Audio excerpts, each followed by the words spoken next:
buenas noches amigos, es un placer para mí darles la bienvenida a este nuevo envío de Seguridad y Sociedad, ahora en formato televisivo en Canal 22. Mi nombre es Luis Vicard y la idea es que este programa sea de alguna manera no una barricada, sino una tribuna en donde la gente pueda expresar sus opiniones, que pueden coincidir o no, y que puedan expresar sus inquietudes, sus anhelos, que la sociedad pueda expresarse en materia de seguridad o de inseguridad. Y el tema de inseguridad nos lleva a un análisis, ¿no? Antes de empezar el programa, vamos a tocar temas nacionales e internacionales que tienen que ver con la inseguridad argentina. Muchas veces las cosas que suceden en tierras lejanas parecen extrañas, ajenas, exóticas, y no son tan así, no son tan así. También impactan de manera directa en nuestra realidad. Por eso tenemos que analizar brevemente en esta apertura un panorama. ¿Qué es lo que pasa con la inseguridad en nuestro país? ¿Qué es lo que está fracasando? ¿A dónde estamos yendo? ¿Qué es lo que pretendemos? ¿Y qué es lo que pretende la gente, básicamente? ¿Qué es lo que a nosotros nos importa? ¿Qué tienen que hacer los mandatarios? Los mandatarios que son los empleados de sus mandantes, cosa que muchas veces se olvida. Los funcionarios que tienen que desarrollar políticas de seguridad. Tenemos en este momento prácticamente un homicidio cada 36 horas, un secuestro extorsivo diario, decenas de secuestros virtuales, raptos, violaciones y sobre todo dos penetraciones muy importantes, el narcoterrorismo. Esto es lo que va de alguna manera constituir el eje de la problemática de este programa, analizar todas las variables de la inseguridad y por supuesto como un bonus hacerles algún tipo de tips como para reducir potencialmente la calidad de víctima del espectador. Dicho esto, vamos a tratar de ir redondeando esta presentación. Espero que tengamos el placer de seguirnos viendo una vez por semana y vamos a ir a nuestro primer invitado que constituye el referente de lo que es el bloque nacional de este programa.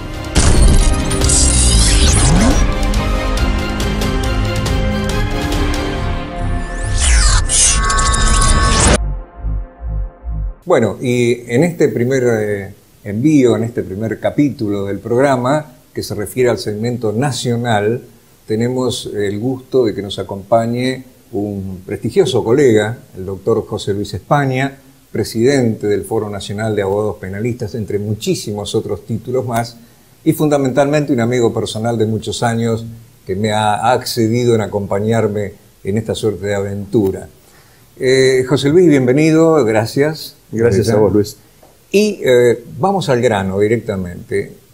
¿Qué está pasando desde la óptica de un abogado penalista con respecto, y de un ciudadano de a pie también, ¿no? ¿Qué está pasando con la inseguridad o con la seguridad en este momento preciso en la República Argentina? Cada uno de nosotros tiene una mirada de la seguridad y de la inseguridad.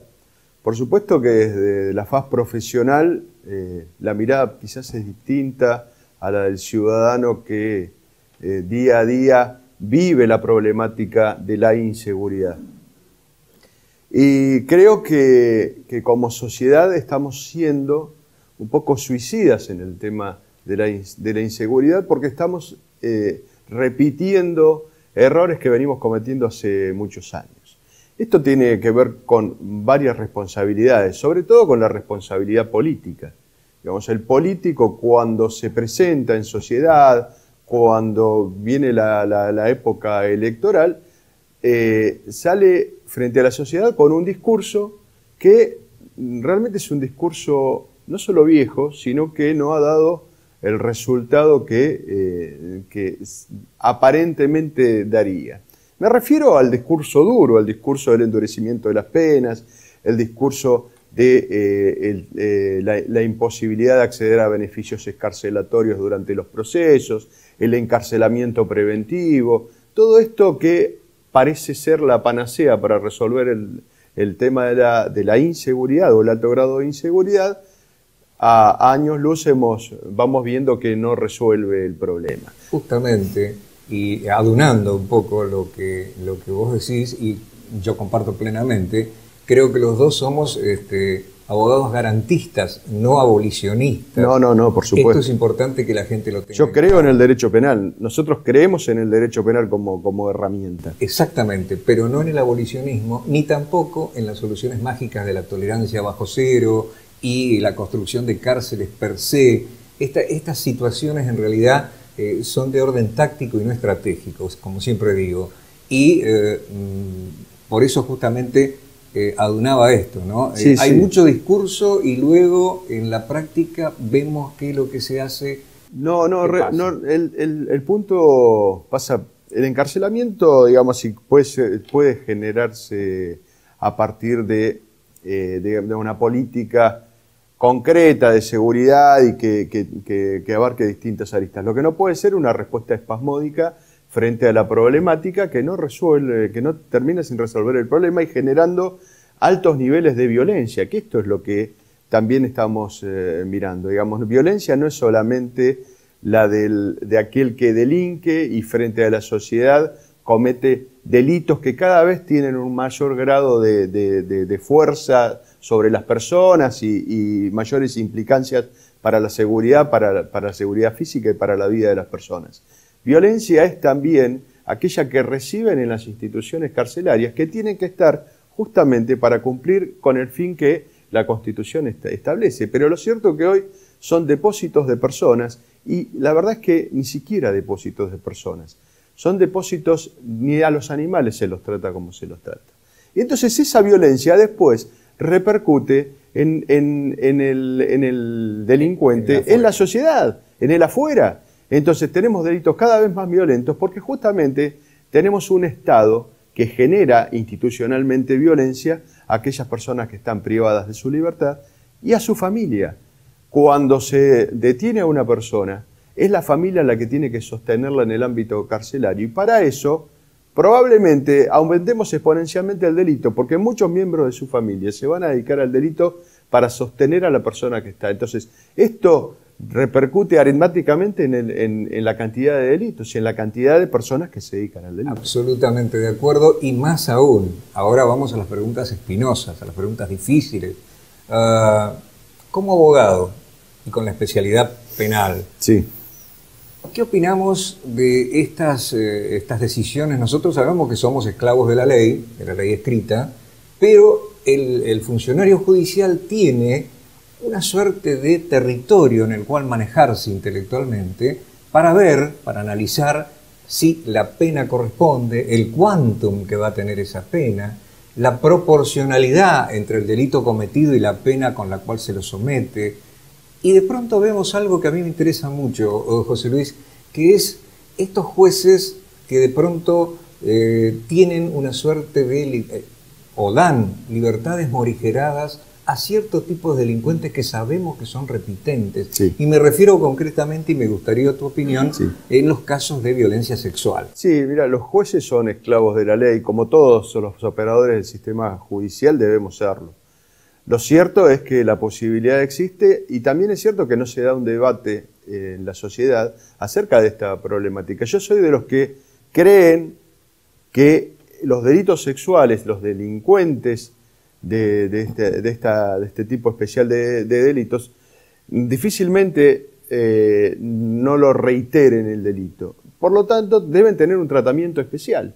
Digamos, nuestra legislación penal no permite que una persona que no sea psicótica, que no comprenda la criminalidad de los actos que comete, esté recluida en un neuropsiquiátrico o en un establecimiento especial. Pero tratemos a los delincuentes sexuales como lo que son, digamos, una especie dentro de la delincuencia que realmente es muy repitente en los delitos. Entonces, digamos, hasta tanto no haya una legislación que se adecue a este tipo de delitos, los jueces van a seguir otorgando libertad, porque la libertad anticipada, que forma parte de la resocialización de aquel que es sometido a un proceso penal y a una condena y al cumplimiento de una pena, realmente debe ir progresivamente concediéndose ciertos beneficios.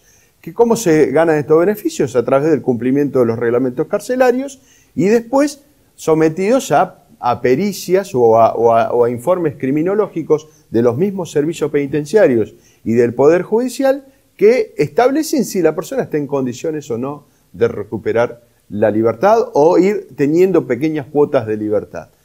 Lo que ocurre es que los jueces tampoco pueden hacer futurología y tampoco pueden, imposibilitar que se accedan a los beneficios si se cumple con la ley. Es tan poco simpático esto, ¿no?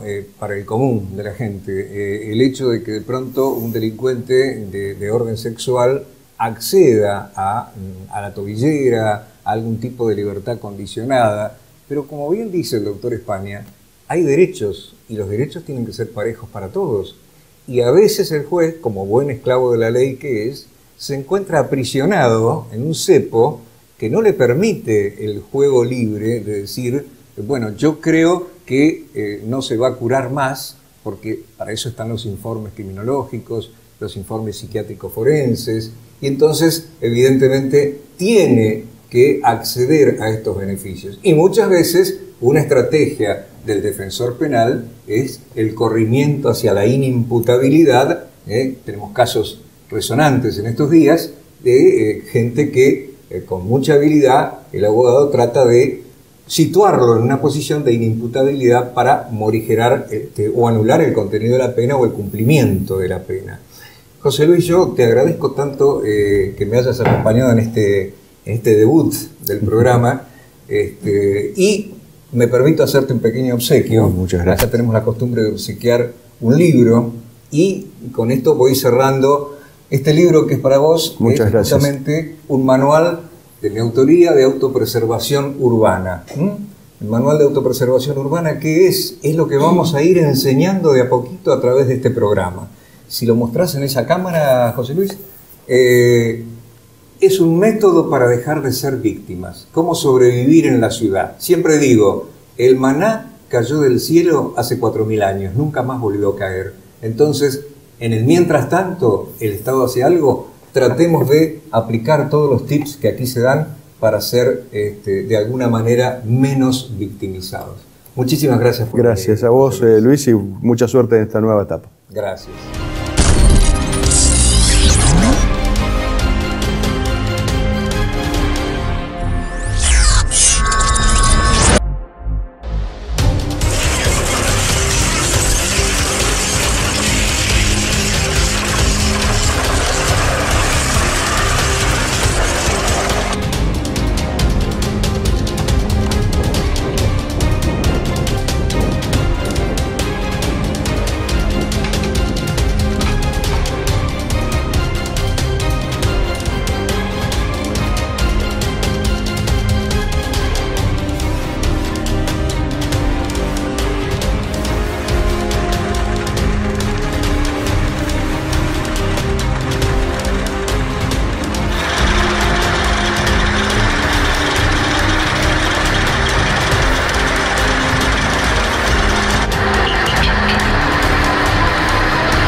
este segundo bloque la idea es enfocar el tema de cómo impacta la seguridad en la sociedad o la inseguridad en la sociedad, pero ya a través del análisis de lo que está sucediendo a nivel internacional.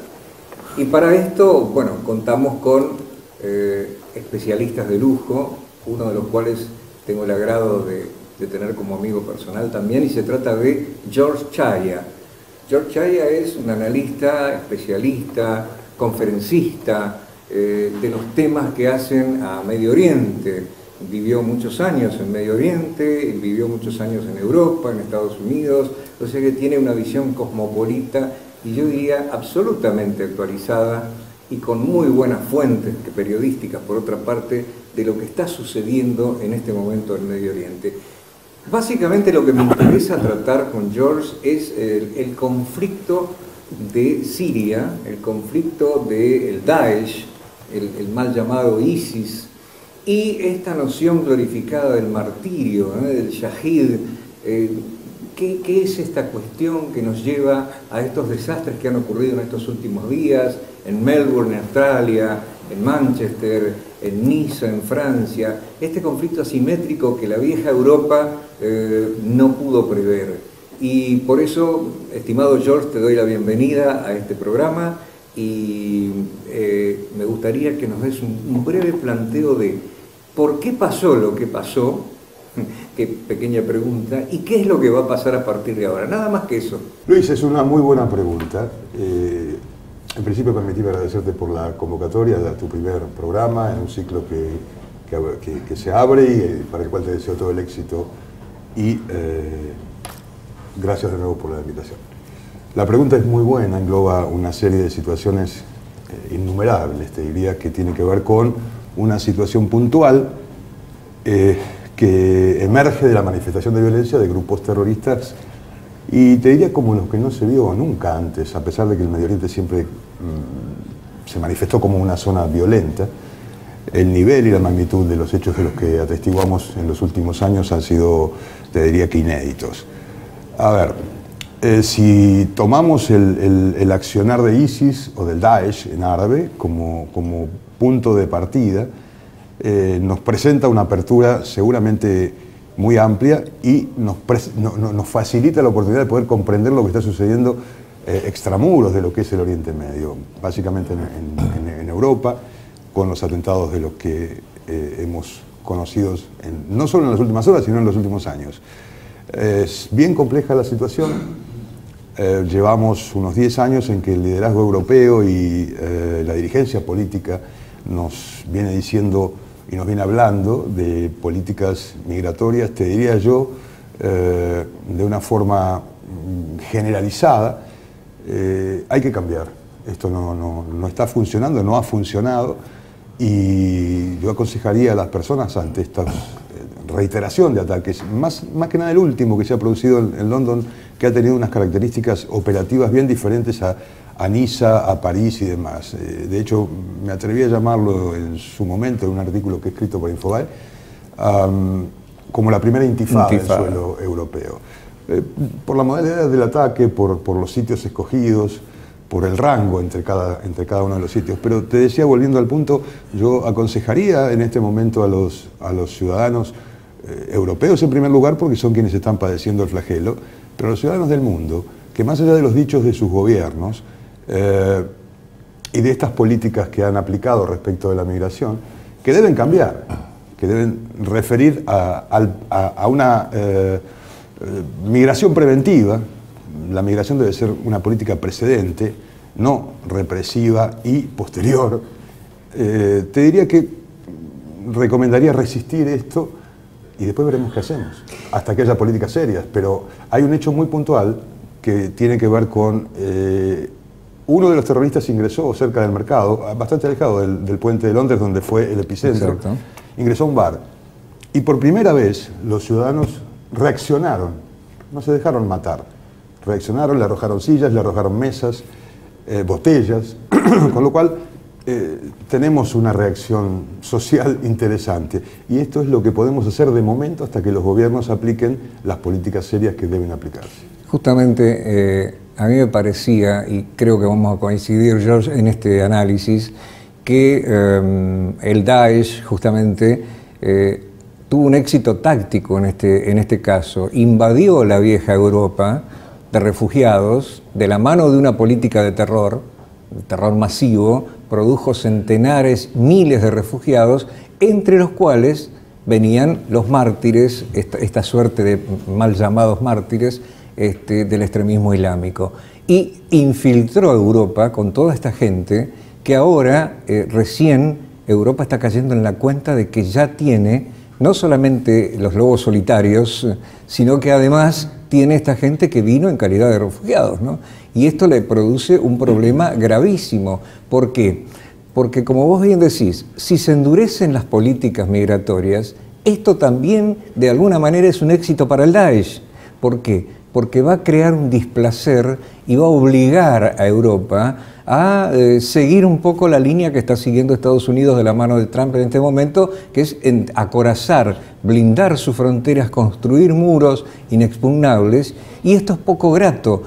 Realmente, desde ese punto de vista, tenemos que decir que ha sido un éxito táctico, ¿no?, del Daesh en principio. Es posible, sí, porque fíjate que por los últimos 10 años cualquier gobierno que pretendió llevar adelante alguna política,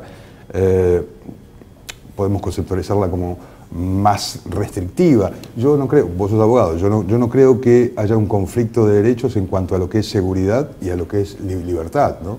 La seguridad de los ciudadanos debe ser priorizada, la libertad de transitar también, de modo tal que hay que encontrar un punto medio. Entre una cosa y la otra hay algo en el medio. Y cuando ese algo se pretendió instalar, las organizaciones liberales en Estados Unidos, en Europa, la progresía europea particularmente, ha manifestado su reacción en contra de esas políticas, en detrimento de su propia seguridad. Y por otra parte, tengo trabajo con las organizaciones de caridad musulmanas o las ONG financiadas por gobiernos de la región que acusaban inmediatamente de islamofobia. De modo que hay una situación compleja. Por eso te decía anteriormente, yo creo que, como decían los espartanos, ¿no? Es decir, primero, como les decían a los atenienses, primero sobrevivimos y después ustedes hagan la filosofía que quieran.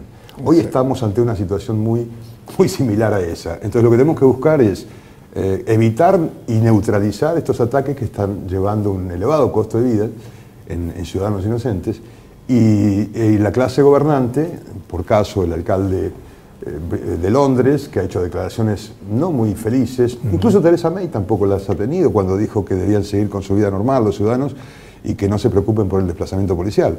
No, sí deben preocuparse porque es un problema serio y profundo. Así que, como te decía antes, primero sobrevivimos, como decían los espartanos, y después ustedes, los atenienses, hagan la filosofía que quieran. Creo que de momento lo urgente es neutralizar este accionar violento, maximalista en su ideología y completamente destructivo, y luego veremos qué políticas se aplican. Esto está en la órbita del liderazgo occidental. Y esto nos lleva a otra pregunta que tiene mucho que ver con lo que vos has expresado en forma brillante, diría. ¿Qué pasa con estas distintas variables teocráticas, el salafismo, digamos, el islamismo de orden persa y el islamismo de orden árabe, ¿no? Es decir, ¿qué pasa hoy con Irán? ¿Qué pasa con esta subordinación de Siria militarmente a Irán? ¿Y qué va a pasar también con este Estado ultra multimillonario, muy pequeño, que es Qatar, con relación a las otras monarquías, ¿no? Te dejo así simple estas dos preguntas. Breve. Respecto de la relación Siria-Irán, se trata meramente, hay una subordinación, es absoluta de parte del régimen de Assad para con el régimen de los jovenistas. Se debe meramente a la supervivencia, tiene que ver con una alianza táctica para sobrevivir y para conservar el poder, y de hecho lo ha logrado, con el apoyo de las milicias iraníes y la Guardia Revolucionaria. Respecto de la expansión iraní y la confrontación, es histórica, entre la Sunna y la Shia es histórica. Hoy la apreciamos y la vemos de una forma cruda entre lo que es Riad y lo que es Teherán. Con Qatar, me preguntaba sobre Qatar. Qatar es un emirato que, más allá de haber integrado en sus orígenes el Consejo de Cooperación de los Países del Golfo, siempre ha mostrado discrepancias con el liderazgo sunita que encabeza la Casa Saud, es decir, Arabia Saudita. En consecuencia, no debería llamar la atención esta situación. Sí es impactante porque hay 6 países, pero con razones, porque te diría, entre los que está Egipto, Libia, y después los integrantes de los Emiratos y por supuesto encabezados por Arabia Saudita, que han decidido bloquear, despedir sus embajadores y bueno, en una situación de tirantes. Esto se debe básicamente, para cerrar, al apoyo de Qatar a los rebeldes pro-iraníes en Yemen, que son los hutis, conocidos como chiitas de segunda, profesan el saidismo, no tienen mucho que ver con la Shia, y a su intervención para con la hermandad musulmana en Egipto y Hamas en Gaza. Creo que lo has expresado en forma brillante y como cuando eras mi profesor en el posgrado de Medio Oriente, y que fue un placer mutuo y que derivó en una buena amistad.